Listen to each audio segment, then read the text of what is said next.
निराश, हताश, उदास, ये सब इधर से नहीं, पूर्ण प्रसन्नता धारण करो। कोई तुम्हें परास्त नहीं कर सकता। ये मन की चालों पे मत फंसो।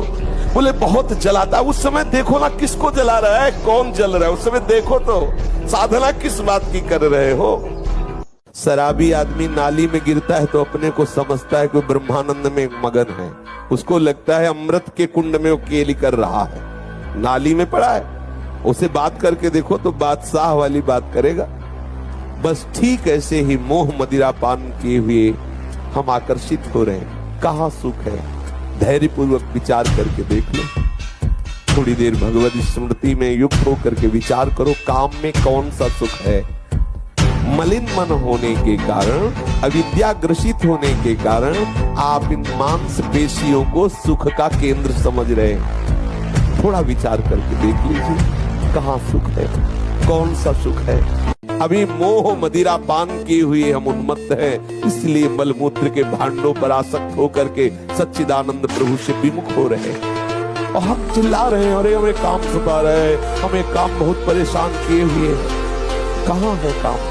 कहाँ है काम? आप हमें बताओ कि ये काम है।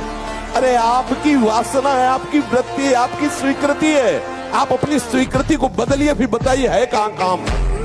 कौन है काम? यही श्याम ही काम है, श्याम ही, दूसरा नहीं है। ये मन की चालों पे मत फंसो। बोले बहुत जलाता, उस समय देखो ना किसको जला रहा है, कौन जल रहा है, उस समय देखो तो साधना किस बात की कर रहे हो।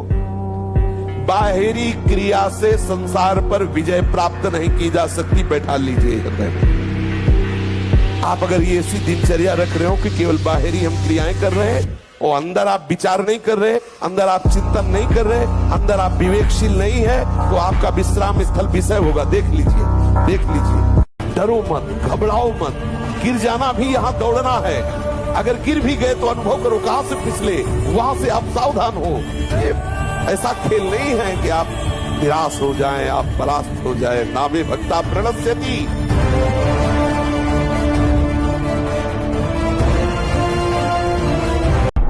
अपनी बड़ाई, अपनी प्रशंसा कभी अपने मुख से नहीं करना, नहीं तो आपके पुण्य नष्ट हो जाएंगे, बुद्धि भ्रष्ट माने गिर जाएगी। अपने मुख से कभी अपनी बड़ाई ना करना।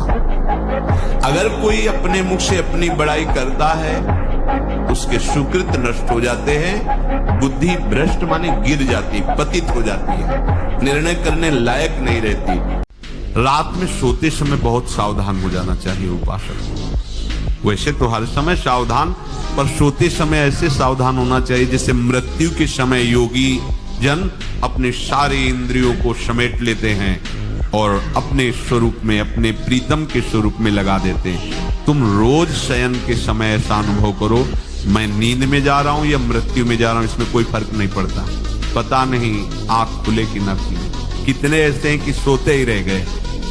हम चाहते हैं कि ऐसे लोग हमारे पास ना आवे जो भगवान से मिलना नहीं चाहते, जो भगवान में नहीं लगना चाहते। हमें किसी पार्टी बंदी से मतलब नहीं, हमें किसी पद प्रतिष्ठा से मतलब नहीं। हमारे लिए एक बहुत बड़ा नेता और एक ग्रामीण आदमी बराबर है। एक रिक्शा चालक और एक बहुत बड़े पद पे बैठा हुआ, यहाँ दोनों बराबर हैं। दोनों बैठकर भगवान की चर्चा करो, अपने मार्ग में जाओ।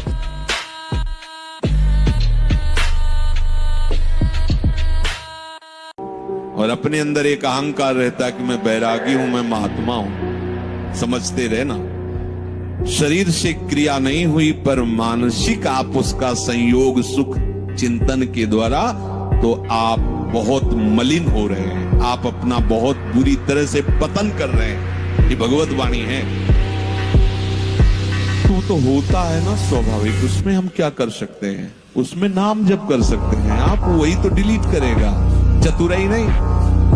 कई बार सत्संग में कहा, कुछ भी चल रहा है अंदर, मन फेंक रहा है, राधा राधा राधा राधा। ये जो आपका राधा राधा चल रहा है ना, एक भी चाल उसकी नहीं चलने देगा। सनातन धर्म का स्वरूप क्या, उसको समझो।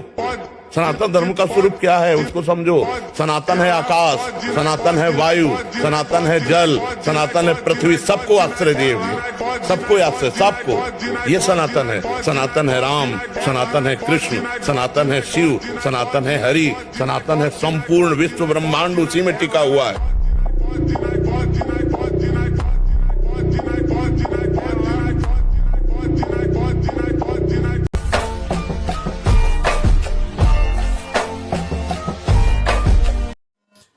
अपने मन के ऊपर हर समय दृष्टि रखनी। उपासक शब्द इसीलिए है, विषयी पुरुष नहीं रख सकता। उपासक को हर समय मन पर दृष्टि रखना है। क्या सोच रहा है, ऐसा क्यों सोच लिया इसने, ऐसा क्यों ये प्रेरणा है, क्या हमारा भोजन गलत हुआ, क्या संग गलत हुआ, क्या हुआ, पूरी जांच हो रही। आप सच्ची मानना, प्रारंभिक बात तो अलग है कि मन पूर्वश, नहीं तो ऐसा नहीं है कि काम के विषय में सोचने लगे, ये लोभ के विषय, ऐसा नहीं है। आपका संग गलत हुआ, आपका दर्शन गलत हुआ, आपका गलत श्रवण हुआ, भोजन गलत हुआ, तो ही हो सकता है। नहीं, ऐसे नहीं कि भगवत चिंतन की धारा में बीच में काम आ जाए, बीच में क्रोध आ जाए। जैसे जैसे चढ़ोगे वैसे वैसे दुश्मन जोर करेगा, वैसे वैसे जो आप क्या समझते हो, 4 माला घुमा लिए तो मन आपका शांत हो जाएगा, और बढ़ेगा, वो और आग पैदा करेगा, वो और प्रबल होगा। साधक भजन बल से उससे भी बढ़े, काम जितना बढ़े उतना ही नाम बढ़ाओ। देखो रौंदो, हमारी रात सोने में चली जाती है, दिन नाना प्रकार के भोगों के संग्रह के लिए, कमाई के लिए, भोगों के भोगने के चिंतन में चले। हमारा सच्चा जो मार्ग है, जो सत्य मार्ग है, जहां सुख मिलना है, हमारे पास समय नहीं उसके लिए। किसी से बात, हमारे पास समय नहीं। वाह, समय का बढ़िया सदुपयोग कर रहे हो, परिणाम तुम्हें समझ में आएगा। हम ऐसा बोले कि सामने वाला प्रभावित हो और अपनी जेब से पैसा निकाल के हमारे पास रख के हमारे ऊपर श्रद्धा करे, हमारा प्रणाम करे, हमारी यश कीर्ति हो, ये सत्संग नहीं है।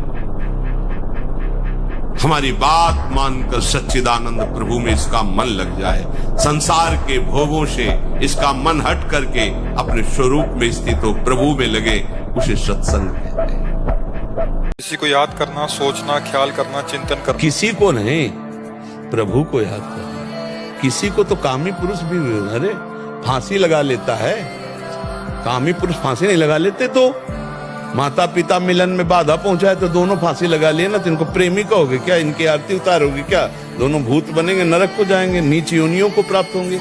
आत्महत्यारे अपनी बुद्धि को भ्रष्ट करके कामना में, कोई प्रीति है बोले तुम्हारे लिए हम मर जाते हैं, मर जाओगे तो तुम पहुंच जाओगे क्या।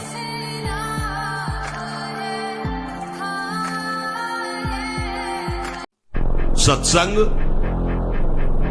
हमारे नाना प्रकार की वासनाओं का नाश करता है, वासनाओं को बढ़ावा नहीं देता।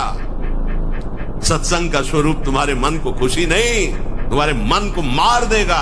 सत्संग का स्वरूप तुम्हारे मन को मार करके सच्चिदानंद प्रभु में लगा देगा। महाभागवतों के वचन, भगवान की वाणी तुम्हें भगवत स्वरूप में स्थित करेगी, प्रपंच का बढ़ावा नहीं। तो आप सब ध्यान दीजिए, ये मन आपको कैसे फंसाता है।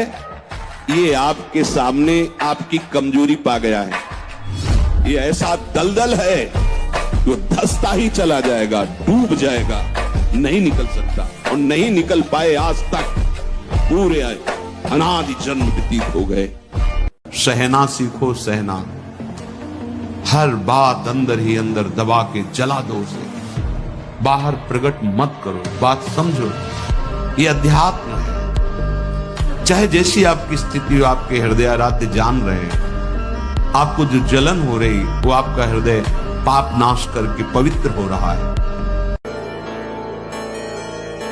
हे अर्जुन, जो धैर्यवान पुरुष इन वेगों को सह जाता है, सुख दुख में समान भाव रखने वाला परम पद का अधिकारी होता है। हम प्रियालाल के मार्ग के पथिक हैं। हमारा हृदय कामना से दूषित भी हो जाए तो ना हमें बोलना है कि हमारे अंदर कामना है, ना हमें कोई चेष्टा करनी, चुपचाप सह गए।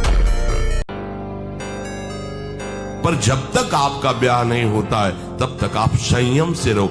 जो तुम्हें संयम भ्रष्ट करे वो तुम्हारा दोस्त नहीं, दुश्मन है। इस बात का परिणाम खुद आप आगे देख लेंगे, चाहे वो बच्चा हो, चाहे बच्ची हो, चाहे स्त्री हो, चाहे पुरुष हो। दोस्त वही है जो हमारे संयम को पुष्ट करे, संयम भ्रष्ट कर दे उसे दुश्मन कहते हैं। जो हमारे भागवतिक मार्ग को नष्ट कर दे, जो हमारी पवित्रता को नष्ट कर दे, जो हमारे संयम को नष्ट कर दे, वो दोस्त कैसे हो सकता है, वो हमारा फ्रेंड कैसे हो सकता है। सावधानी से चलो। ये आज प्रसंग है इस विषय का, इसलिए सबसे विनय करता हूं कि यदि आप संयम से चलोगे तो इस जन्म में भी सुखी, शांत और बलवान रहोगे। अगर अधर्माचरण करोगे तो ये अधर्म ही तुम्हें नष्ट कर देगा। धर्माचरण करोगे तो धर्मो रक्षति रक्षिता, ये धर्म स्वयं तुम्हारी रक्षा कर लेगा।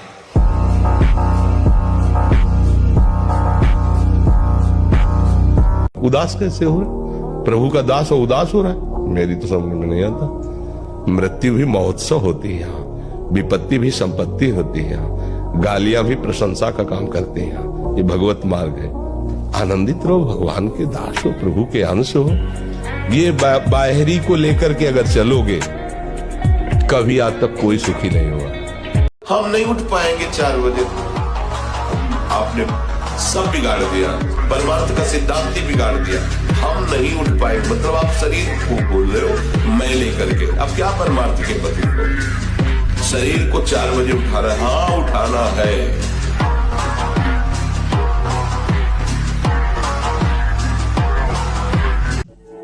रोज का रोज समय नष्ट होता चला जा रहा है। हम समझ रहे हैं कि हमारा समय ठीक कट रहा है। तब तुम्हारा समय ठीक कटेगा जब कोई दूसरा तुम्हारे समय में ना हो, केवल आप, आपके प्रीतम। बस आपका पाठ हो तो आप और आपके प्रीतम, आपका जप हो तो आप और आपके प्रीतम, आपकी ठाकुर सेवा हो तो आप और आपके प्रीतम। फिर सेवा का रंग आएगा कि आप भी खो जाएंगे, केवल प्रीतम।